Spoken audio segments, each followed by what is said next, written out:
Okay, Crazy Cats, Mike from the WCA. How we doing? This is Games Week. We're taking a look at on these videos of your work, trying to not only look at them through the video, but on the blog, list some of the real important points that come up in these games. So if you glance at them, maybe you may even want to print out the blog part that lists all the ideas that show up here, because then you kind of have a chess lesson you can keep for the rest of your life, okay? Because a lot of the things that you guys did repeat themselves over and over again in games. So once you learn them really well, hopefully you could spot them when they pop up in other games. Okay, so first I want to take a look at Miss Leia playing against Sophie, where Sophie played an interesting first move, knight c6. And I told her at the class I would recommend all of you with black, especially if your ratings are under 1,000 and you haven't really, mastered any opening yet or gotten good at some. Always put a pawn in the middle if you're black. So here after e4, d5 is playable. You could even challenge white immediately, but more common at your age is or your rating rather, put a pawn in the middle. A couple of the games that we're going to look at after this one feature black doing exactly that. Now, before I go on, can we talk about why it's important to have a pawn in the middle with your opponent? It's all about space.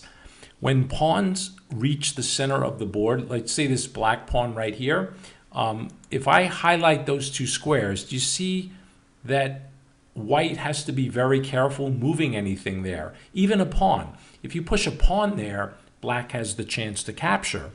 And that means white can't just do whatever they want. If they do put something on that square, they have to risk a capture. If you don't put a pawn in the middle, so let's go back for a minute.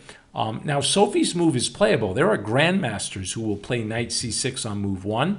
The problem with the move is it gives the opponent a chance, for example, to put two pawns in the middle. And this is not what Leia did. She could have. As a matter of fact, I'd probably recommend that she does. And if you keep bringing the knights out without the pawns, you see these little guys are going to advance into your territory and you're going to get kicked around. Now, if you're a master and you understand what to do with your knights, that's one thing. But as improving players like all of us are at the WCA, my recommendation again, unless you're being coached privately, I would definitely put a pawn in the middle on move one, no matter what white does. Okay, so let me show you what happened in the game. Leia played e4, Sophie played knight c6, and I'm just going to go through the opening, and then we're going to move on to some other games. Leia played knight f3, and Sophie did the little knight dance. So the move that could have given her a headache here is the move e5, which chases away the knight on f6. You can also just protect this pawn the way Leia did and play knight c3. And it's at this point I really like Sophie's next move, that she fought Leia in the middle. Now, she could have played e5, right? If she plays e5, that's a four knights game. It didn't start like a four knights game, but it turned into one. But Sophie played d5, which is kind of cool too, because she's just challenging Leia in the center, and she took center. All of a sudden, I'm British. It's not funny. I'm not sure why I'm talking this way.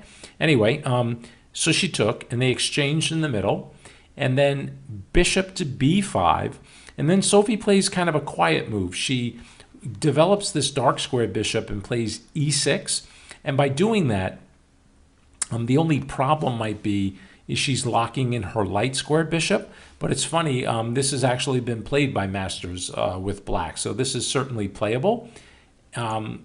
Leia castles, and then Sophie's next move, wasn't quite sure why. I remember saying in class she needs to really get all of her pieces out. She backed her knight up, avoiding a trade here on d5. But here in this position, being that she's black and she started the game a move behind, what do you guys think would be a move that would help her out? Maybe even a move like bishop e7. Or, certainly if you want to bring it out even further, go right ahead. But what does bishop e7 do? Say Leia puts a pawn on d4, Sophie has the chance to castle. And even though the light squared bishop here is kind of quiet, remember, it's okay. You can't always get every piece to the perfect square, but try not to move the same piece twice unless you have a really, really good reason. So after knight f6, Leia played d4, and I'm going to stop this game here because I made the point that I wanted to make, and it goes to move 1. Let's go back.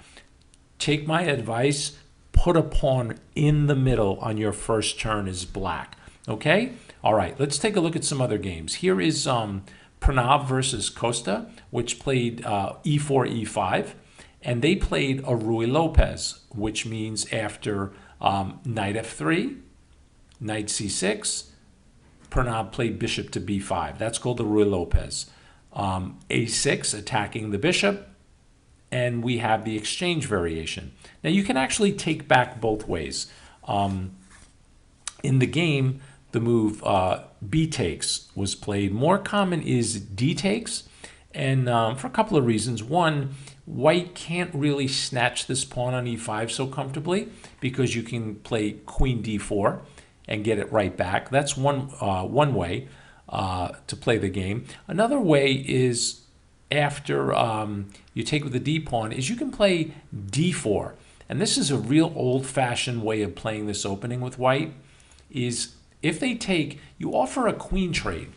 It's funny that white is actually interested in playing an endgame, and this is kind of advanced stuff, so I'm not going to go too much detail.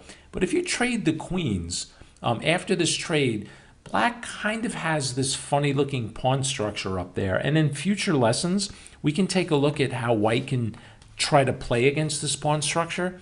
You see how there's 4 pawns here against 3? This is 4 on 3. And here it's 4 on 3, but because these pawns are doubled up here, it's not so easy for black to push these pawns through to make a queen. Because remember, if you're trying to play an endgame, you might only have 1 knight or 1 bishop left. So if you can get all the big pieces off and play with just the kings and the pawns, I think white would have a big advantage. But you should ask, well, if that's not a good endgame for black, why would they play the opening like this? The answer is, in between the opening and the end game is what? Hopefully you said the middle game. Well, after this trade, let me put some more highlights on. You see those 2 bishops up there?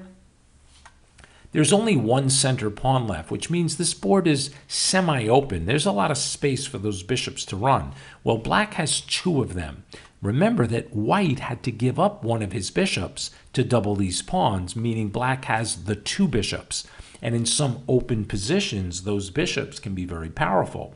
So it's kind of an equal position.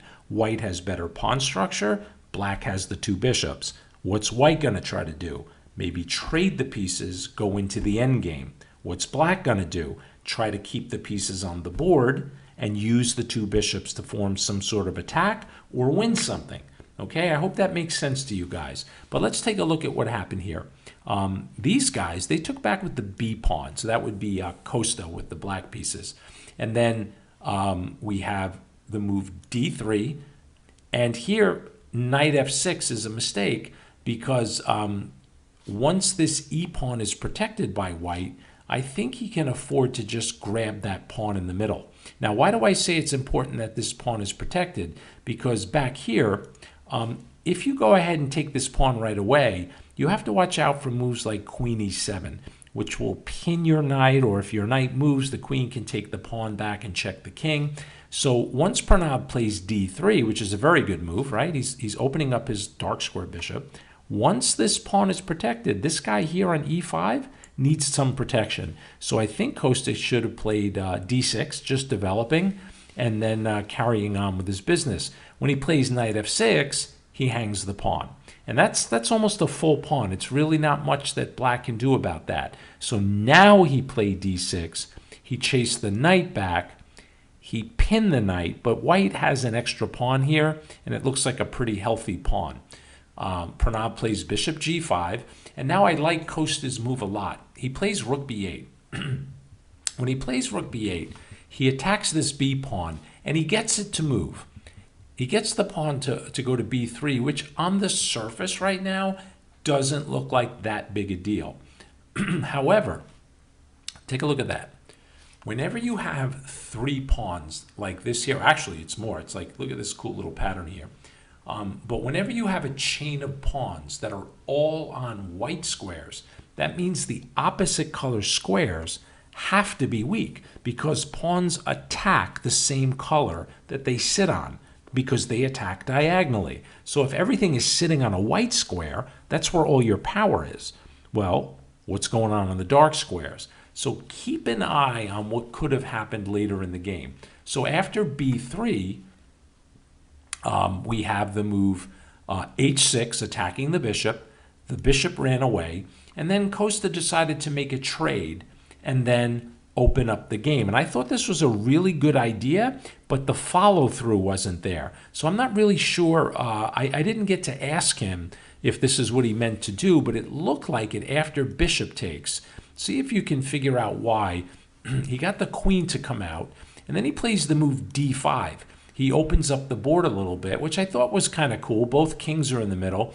But what most impressed me was the fact that now he's got this bishop open, which can attack these dark squares that we were just talking about. And Pranav plays knight c3. And he kind of walks right into a move that I expected him to play. Can you guys see it? I thought he would play bishop to b4, and all of a sudden that pawn, or that knight rather, this creature is not so easy to defend. Because if you do it with your king, which is, possible, your king's on d2, but then like moves like d4, attacking the pin piece can be really ugly. You can get into a lot of trouble. So after bishop b4, this could be a problem. You could try this. You could lift that d pawn so that Big Mama is watching the knight. But then, maybe they take this pawn. I'm sorry, let me go back. So here, you can lift this pawn up here so that the queen protects this. But, they might take here now. And all of a sudden, the queen has to stay on this line. There's all sorts of pressure. Black's going to castle. And I thought that could have been a little bit of a problem. So let's go back to the game here. So he didn't play bishop to b4. He played bishop to c5 instead. Pranav castles, and that gets him out of that dangerous pin over here. And then Costa goes to the a3 square. So to his credit, he is definitely attacking these weak dark squares. Pranav sees the threat. Bishop here would be very unpleasant, hitting the knight and the rook. So he stops it with rook to b1. And here Costa made a blunder by playing rook to b5. I'm not sure if this was a touch move issue because he just hung the rook to the knight, and even after the pawn took back, it did kind of fix his pawns a little bit, but he gave up too much material, being down a pawn already, and then plus losing a rook for a minor piece. But anyway, there were some interesting things going on over there. All right, let's see who's next over here. Oh yeah, now take a look at this one. I'm going to show you one more. My friend Christopher, our first grade tactics champion, is playing black against me. And actually we have two more, I lied. So I opened the game with d4, and he played the move e5. And I'm like, what? What is this guy doing? So he's getting cute. He is expecting me to take, and then he's going to play a move like knight c6 and try to get his pawn back, which is kind of a cool idea. So I said, you know what, little whippersnapper? If you want to play fancy chess, I'm going to do the same thing. And I just put a pawn in the middle and said to him, okay, what do you want to do?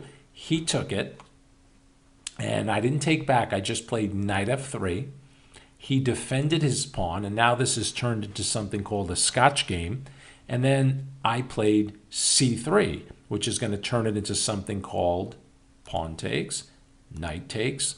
This is called the Goring Gambit. And this is the exact same position that our 4 o'clock class did a lot of work on this week. Knight f6, and I played bishop to c4. He played bishop to c5, and then I attacked his knight. And he jumped his knight to g4. And here there's a little tactic. We can actually give up a piece for a pawn and then get a piece back, which means we're actually going to win a pawn. Bishop takes f7, king takes, and now we have a choice. We can move this knight and check the king, and then take this knight here, but I went after this bishop instead. Can you guys see how I did that? I played queen d5 check. That's a double attack. So when you attack from here, you're hitting the king and the bishop. So I'm going to get my piece back. Chris played king e8. I snapped off the bishop. And to his credit, he played really good moves here. d6, attacking my queen, opening up his bishop. I took. He took with the pawn. And then I played a check on purpose that I knew was going to get blocked. I checked him, expecting him to play g6, which he did. And remember in Costa and Pranav's game, these two pawns are on light squares. Can you guys see these dark squares? You'll notice that I have a dark squared bishop down here, and Chris traded his. So I purposely put my queen here to get this pawn to push to weaken these dark squares. And then I offered him a queen trade. And the idea of the queen trade is to try to get my bishop to do some work on the dark squares. Hopefully he won't be able to defend them so well. But it wasn't that easy for me. He brought his bishop to f5. Beautiful diagonal. I castled. And here Chris can't castle, so he put his king on d7. It's funny, here in this position, in a lot of tournament games, you'll see black actually castle and get away with it. But don't forget, I took a pawn over here and got his king to move. And to his credit, he just parked his king on d7. I don't have a light square bishop, so the king looks pretty safe there. And we got into this kind of equal position. All right, one more. I hope you guys are learning stuff because I thought these games were really all terrific. Okay, now where is my friend Ami and Josh? This is from 2 weeks ago, folks. Here we go. Josh, now is this the real Josh? Nobody will know. Back to an e4 opening. So e4, e5, and then we have, there's our magic squares. See what happens when black plays like this? Knight f3, knight c6, and here bishop c4. So we have this position. Ami is playing black and Josh is playing white. Ami played a quiet variation, d6. Why do I say quiet? Because it's kind of locking in the dark squared bishop. Knight c3, bishop to g4. Now, Ami got into trouble in this game, but when we went over it in class, I was doing the check mark system. I'm looking at his notation right now, and I put a check mark next to every move that I thought made sense for him. And so far, he gets a check mark on every move. If you think about it, d6 lets the light square bishop out. Bishop g4 develops a minor piece. Josh played d3. And then I even like queen d7 because what can Ami do on the next move? He can castle his king. So he's getting check marks all over the place. Here, Josh jumped into the center. Ami castled. Josh brings out another minor piece. And king b8 was a move that we said to Ami we liked. We said, that's okay, because when you castle queenside, you see, that's what he did up here. The pawns that protect your king, this guy here on the edge doesn't have the same protection. Oops, sorry, I don't want you to move. Doesn't have the same protection as this pawn here if white castles on this side, because the king will stand next to all three of his pawns. But when you castle queenside, very often this pawn all the way on the end can become a target. I know there's a knight protecting that pawn, but don't forget there's already a bishop attacking it. So this is heating up. I like his move. He played the move king to b8, and that just did a nice job of keeping all these pawns protected. Queen to d2, and then at this point, I thought Ami could have went for maybe bishop takes knight, because he got stuck here. He said he wasn't quite sure what to do. Now, why would I suggest that trade? First of all, I want to start a little trouble with white's king still in the middle. And you start trouble in chess when your king is castled and the other isn't by playing moves like f5. And if you remember, that's a pawn break. The whole purpose of a pawn break is to really open the lines up. And if you make this pawn break with f5, then your knight can come to f6, your bishop can come to e7, you can bring the rooks to the open file, and plus you have a little threat. You know, if Josh isn't careful and just castles, this bishop is running out of squares. If you play f4, he's probably going to have to give up a minor piece for 2 pawns, okay? So Ami's going to definitely get a lot of play if that happened. But what he did instead, and to his credit, I was really happy he admitted he was confused. He lifted his rook first. And by lifting the rook, he got himself in a little bit of trouble because the rook was coming out before the minor pieces, and that rook ended up getting attacked. I'm going to stop the video here. So we're looking at a 20-minute long video, and I'll write in the post that maybe you can look at this in 2 spots. But go over it and really pay attention to the things we learned, because it's your work. And I thought you guys played really instructive games, okay? All right, I'll see you birds in class on Sunday.